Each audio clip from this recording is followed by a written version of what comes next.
scrawny kid beats up furious warrior. Fierce, fearful, ferocious. Scrawny kid beats up ferocious warrior.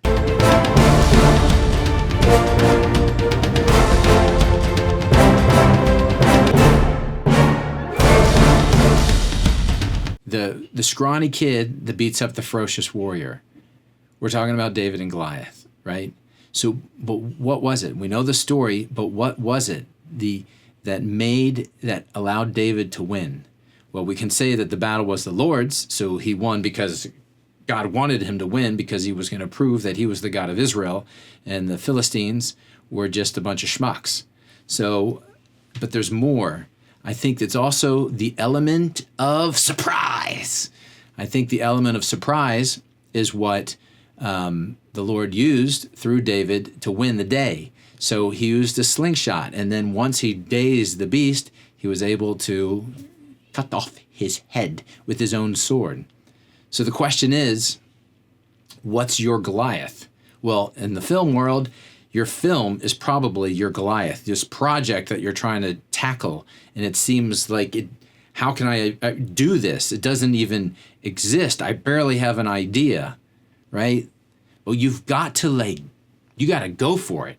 You have to hit it with the element of surprise. You cannot fight it like a warrior. Okay, you don't fight Goliath as a warrior. You don't fight Goliath on the same terms.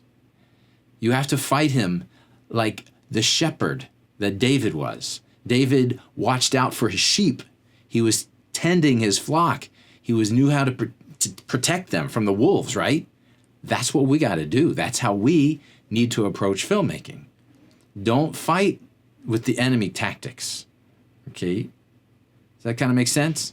I think so. What are some of the tactics that we kind of fall into as we're trying to win this battle, right? So let's look at the brothers of David. David's brothers, what were they doing? They were sitting around. They're with the army of Israel, and they're just sitting there, twiddling their thumbs and oh, I can't go beat Goliath. I can't do it. They're probably coming up with plans. They're probably around the fire, trying to think, oh, can we sneak in there at night and maybe we can kill him, or we can do this. And whatever they were doing, they were thinking way too much, and they were stress paralyzed. The one thing it also points to is that they didn't have a conviction to go and do it. They didn't feel like they were really being called to go fight Goliath. Well, so where does this conviction come from? This is important. When you know, when the Lord is calling you to do something, he gives you the unction to do it, at least in the beginning. And then you got to muscle your way through with him, of course, but he allows you to take the training wheels off a little bit and start riding that bike. So this idea of just sitting and thinking about the project or whatever, or how we're going to battle this thing, it can cause nothing to get done, absolutely nothing. Years and years can go by and you're still talking about the same project. I know, I got some of those. I totally got some of those. But there's got to be, we have to at the same time, grab onto something and say, okay, Lord, ask for his discernment and go for it. For example, you can think about someone who just jumps on a project immediately. Every time a project comes up, this might be you. You might be, and I do this too sometimes. I'm I'm going to do this project. And you just jump in, feet first, no plan, and you just go for it. And what happens? It doesn't get done. It ends up sitting halfway done, and you move on to the next thing that's sort of exciting and tantalizing. And this is a strategy of the evil one. Okay, they're both strategies of the evil one. But you need to realize that if you are not finishing your projects, you're being duped. You're totally being duped. You have to grab on and persevere. This is virtue. Perseverance is virtuous. And that is not what the evil one wants. Okay? He does not want you to practice any sort of virtue. So if he can stop you from working on this project, take the wind out of your sails or whatever it is, then he's won the day. All right? So you have to, like, you cannot jump from project to project.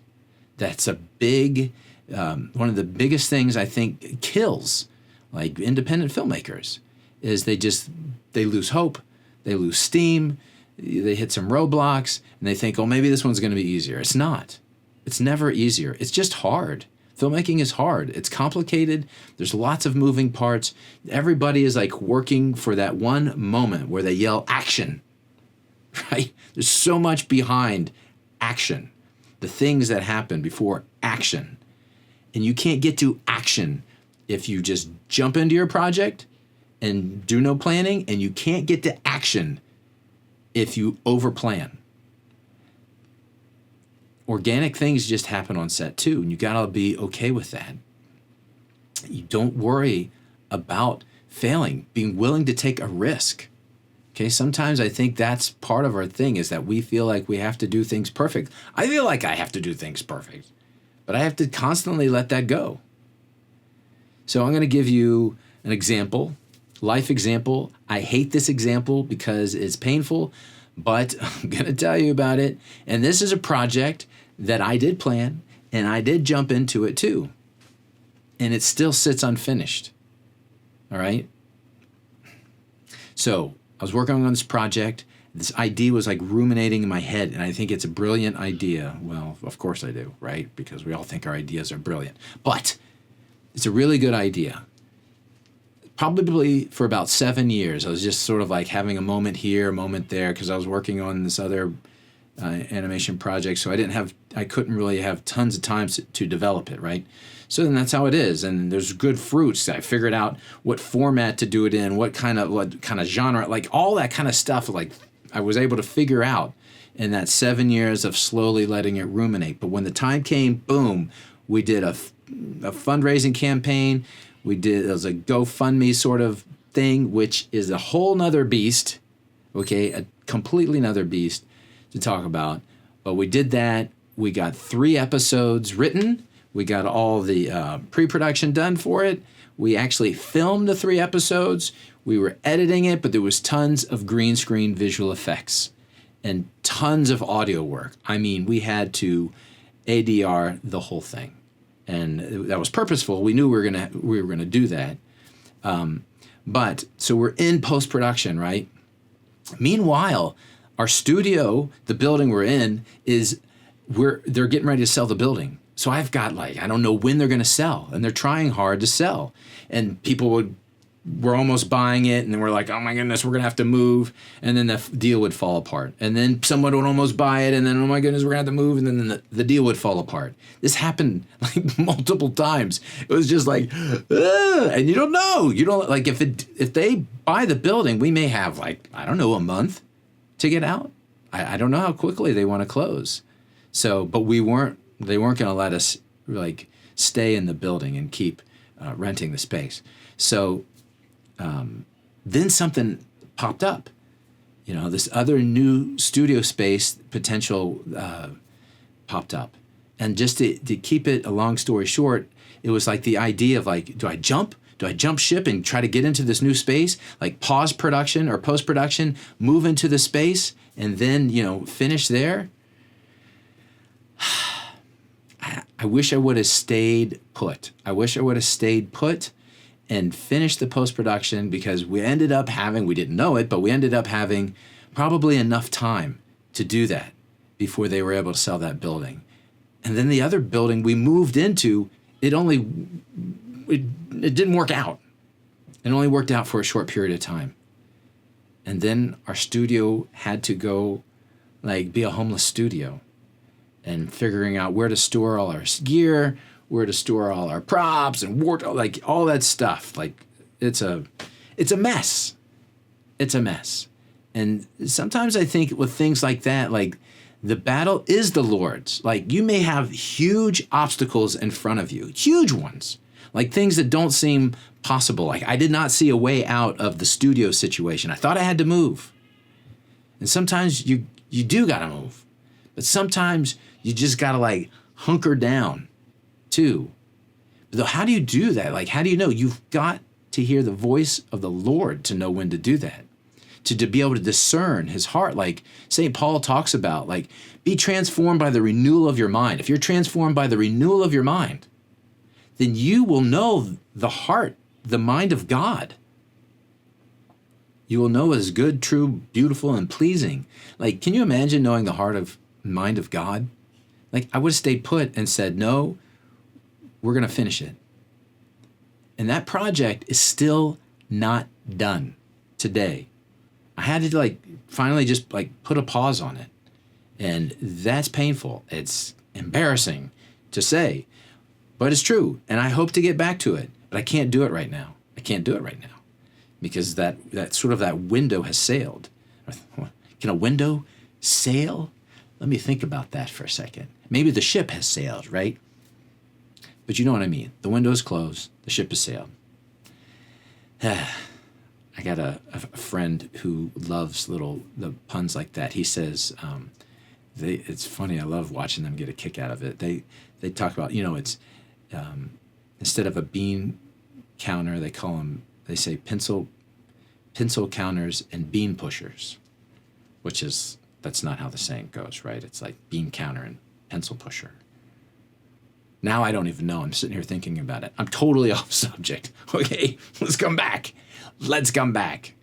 So let's go back to this idea of the battle of the Lord is the Lord's. How do you know which battle to choose? How do you know you're on the right battlefield?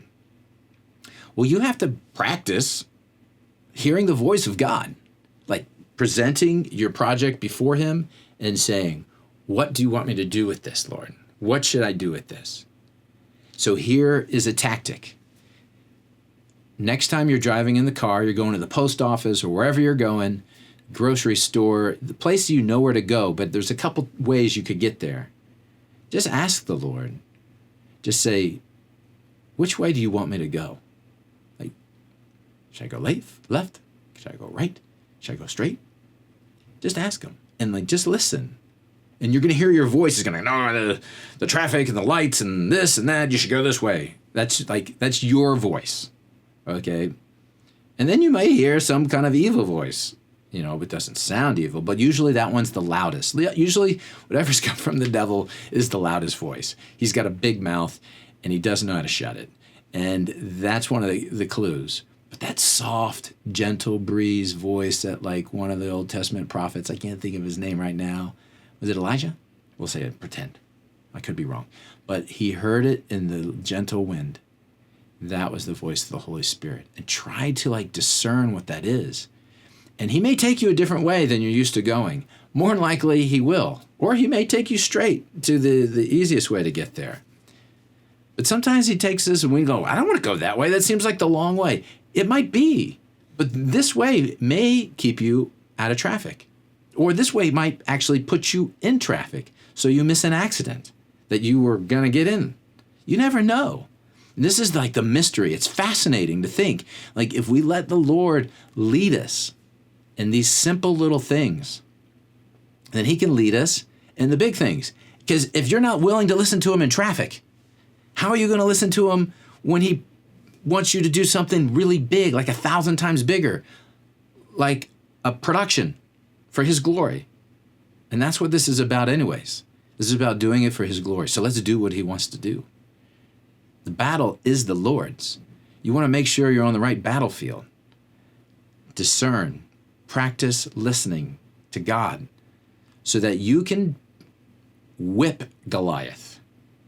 Don't use Goliath tactics. Use the tactics, the gifts that he's given you, and let the others help you that have the gifts that they need. And it doesn't mean you need an A-list actor. It doesn't mean you need a huge budget. It doesn't mean you need to do all this stuff that the distributor is telling you to do to make your film marketable, whatever that is. I'm tired of hearing that stuff. I'm getting pissed, man. You do the film the way the Lord is asking you to do it. It is in strengthness. Your strengthness will be found in your weakness. So embrace it. Embrace that. That's all for today. Thanks for listening. I hope when I see you, I see Christ. And do you know what I mean by that? Like, I just want to look at you and I want to see Christ. Not because you have a halo, but just because I'm giving you the benefit of the doubt. That sort of thing. And that's what I want to see. So God bless you. Until next time. The battle is the Lord's.